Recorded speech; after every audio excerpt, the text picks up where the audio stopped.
নজর রাখবো পরবর্তী সংবাদে। পদ্মভূষণ পুরস্কার পাচ্ছেন ভারতের হকি তারকা PR শ্রীজেশ এবং পদ্মশ্রী পুরস্কারে ভূষিত হচ্ছে সদ্য জাতীয় দল থেকে অবসর নেওয়া ক্রিকেটার অশ্বিন।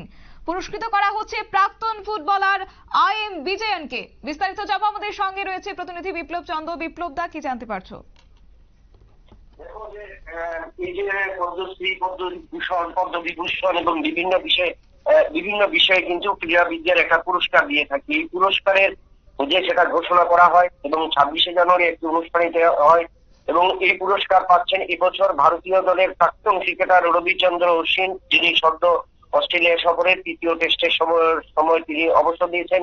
তো পাচ্ছেন হকি তারকা অধিনায়ক PR শ্রীজেশ এবং পদ্মভূষণ পাচ্ছেন শ্রীজেশ এই পুরস্কার।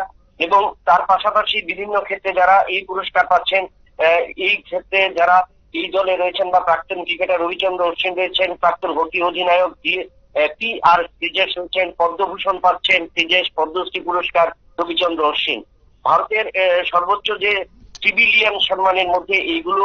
এবং দুই তারকা ছাড়া 2024 সালে নিজেদের ক্রীড়া ক্ষেত্রে যারা অবসর নিয়েছেন তাদেরকেও এই পুরস্কৃত করা হচ্ছে।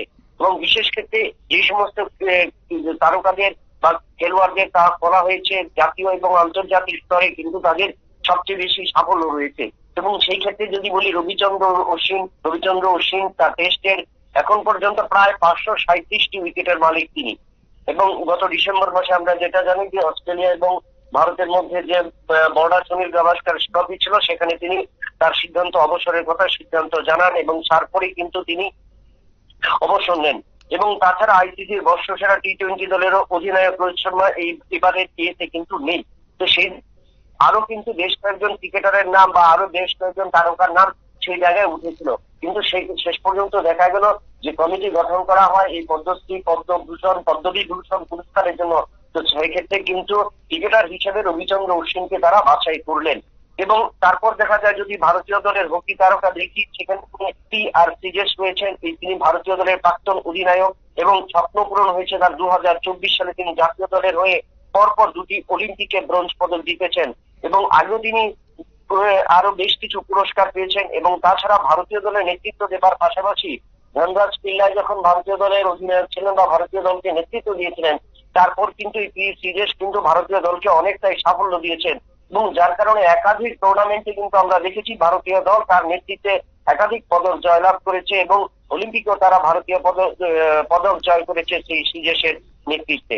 এবং অন্যদিকে পদ্মশ্রী পাচ্ছেন বিজয়ন এবং হরবিন্দর সত্যপাল। এদিকে প্রাক্তন ফুটবলার তথা কলকাতার ময়দানে যাকে আমরা কালো হরিণ বলি, যদি 90-এর দশক এবং 2002-3-এর মধ্যে কিন্তু তিনি অবস্থান নিয়েছেন এবং কালো হরিণ বলে তাকে বলা যায় বা তাকে সেই বিজয়ন দীর্ঘদিন পরে কিন্তু তাকে দেওয়া হলো। এবং ক্রীড়া ক্ষেত্র বা ফুটবল ক্ষেত্র থেকে তিনি অনেকদিন প্রায় 2 দশকের বেশি সময় হয়েছে কিন্তু তিনি অবসর গ্রহণ করেছেন। তবে সেই ক্ষেত্রে যে সমস্ত ফুটবলার এবং হকি তারকা এবং ক্রিকেট তারকা যাদেরকে এই পুরস্কার করা হলো, তাতে কিন্তু আগামী দিন বলা যায় যে ক্রীড়া ক্ষেত্রে এই সম্মানের ক্ষেত্রে বর্তমানে যে সমস্ত খেলোয়াড়রা রয়েছেন তারাও কিন্তু আগামী দিনে এই যে পুরস্কার ভারত সেরা সম্মানগুলো বা তাদেরকে দেওয়া হয় সেই সম্মানে তারা ভূষিত হবেন। অর্থাৎ আন্তর্জাতিক, জাতীয় এবং ঘরোয়া ক্ষেত্রে যে সমস্ত আসরগুলো রয়েছে, এই সমস্ত আসরগুলিতে যারা নজর কেড়েছেন, বিভিন্ন ভাবে নিজেদের পারফরমেন্স তুলে ধরেছেন, দেশকে পদক এনে দিয়েছেন এবং নিজের সাফল্যতা তুলে ধরেছেন, তাদেরকে কিন্তু এই সমস্ত পুরস্কারে তারা ভূষিত করে থাকে। এবং প্রতি বছর 15ই আগস্ট এবং 26শে জানুয়ারি এই দুটো দিনের মধ্যেই কিন্তু ভারতের ক্রীড়া ক্ষেত্রে যারা সবচেয়ে অসামান্য সম্মান অর্জন করেন তাদেরকে কিন্তু এই কৃতিত্বের সম্মানে ভূষিত করা হয়, যেটা 2025 সালেও কিন্তু এই 26 জানুয়ারির আগ মুহূর্তে কিন্তু কেন্দ্রীয় সরকার, কেন্দ্রীয় ক্রীড়া মন্ত্রক এবং তাদের একটা কমিটি, যে কমিটিতে সুপ্রিম কোর্টের প্রাক্তন বিচারপতিরাও থাকেন এবং খ্যাতনামা খেলোয়াড়রা থাকেন, তাদের নির্বাচনে কিন্তু তাদেরকে বাছাই করা হলো এবং তাদেরকে সেই পুরস্কারে কিন্তু তাদেরকে ভূষিত করা হয়েছে। ধন্যবাদ বিপ্লব দা। অর্থাৎ রীতি মেনে প্রজাতন্ত্র দিবসের আগেই কার্যত ঘোষিত হয়েছে পদ্ম পুরস্কার প্রাপকদের নামের তালিকা। তারই মধ্যে পদ্মভূষণ, পদ্মবিভূষণ, পাশাপাশি পদ্মশ্রী মিলিয়ে মোট 139 জন এবারে পদ্ম সম্মানে ভূষিত হচ্ছেন। তারই মধ্যে ক্রীড়া জগতেরও বেশ কিছু নাম রয়েছে এবং দেশের তৃতীয় সর্বোচ্চ নাগরিক সম্মান অর্থাৎ পদ্মভূষণ পাচ্ছেন অলিম্পিক্স হকিতে জোড়া পদ্মশ্রী পুরস্কার। নিয়ে নিচ্ছে ছোট্ট একটি বিজ্ঞাপন বিরতির সঙ্গে থাকুন।